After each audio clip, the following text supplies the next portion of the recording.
Beginning on April 11th, Chicago and Minneapolis are going to be the first to experience Verizon's 5G ultra-wideband network. Verizon, we should mention, the parent company of Yahoo Finance. And this 5G launch coincides with the release of a new phone, the 5G Moto Mod phone. It's exclusive to Verizon. Beginning tomorrow, U.S. customers are going to be able to place pre-orders for that phone. Joining us now is Ronan Dunne, Verizon Wireless president, to talk to us about some of these details. Ronan, thank you so much for joining us. So 5G, there's been a lot of talk about it. So here we have some of the first rollouts. What exactly is it going to mean for customers in those cities? So it's great news for customers. So this is the launch of the world's first 5G mobility service, and it's enabled by this Motorola Z3 with the 5G Moto Mod. So people in Chicago and in Minneapolis from April the 11th will be able to enjoy Verizon's 5G ultra-wideband service, which means massive increase in capacity and capability, really, really low latency, which improves gaming and other things, and massive improvement on streaming and other experiences. So exciting time for the industry. And the plan for 5G in those two cities, and I believe the rollout is 30 more cities by the end of, or areas by the end of the year, $10 a month. If you sign up or pre-order, the module to have 5G access is $50 as opposed to the retail price of $349. Correct. When does this become simple, though? When do I just go buy a phone that's 5G ready?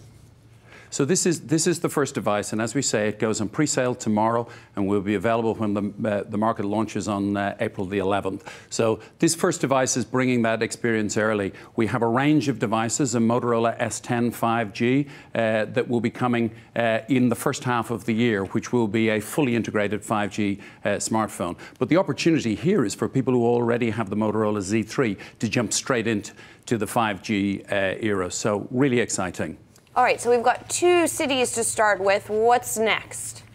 So what we've committed to is at least 30 more cities this year. And of course, this is building on our first 5G first, which was we introduced 5G residential broadband or fixed wireless access in 4 cities in October of last year. So I've also said that there will be at least another 8 cities that will be coming for 5G residential. So you'll see a cadence, a rolling thunder, as we build out both within the cities we're launching and introducing new cities all across America over the balance of 19 and through into 20. So it will continue to come to cities near you and increasing range of devices as well. So we expect to have, by the end of the year, about 8 or 9 devices on the 5G portfolio. Roland, Dan Roberts here. We all saw recently that President Trump tweet where he was saying, forget 5G, when does 6G come? We don't have to talk about that tweet too much, but the point he was making, of course, is that in some regards, when we talk about wireless tech, the U.S. lags behind other countries. You know, some others have had 5G. Same when it comes to mobile payment tech. You know, in some spaces other than the U.S., it has developed faster. What do you make of that? And then how quickly is the U.S. catching up when it comes to mobility? So the clear message is the US is leading. This is the world's first 5G mobility service, working closely in cooperation with FCC and with the government.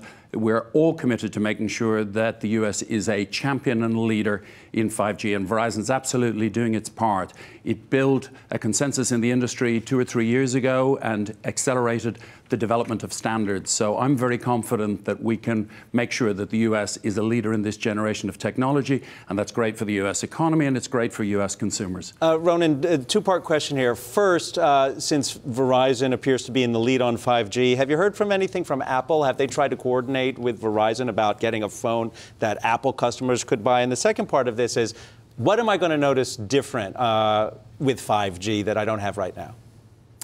So the first thing to say is, look, Tim and his team will do their announcements about products. It's fair to say that our expectation is that all major device manufacturers will support 5G, and particularly 5G ultra-wideband, which is kind of the premium offering. What you can expect is, this is important both for businesses and for consumers. 5G introduces ultra-low latency that enables a whole series of capabilities that you wouldn't have had before. On a consumer side, it's the ability for having a real-time multiplayer gaming.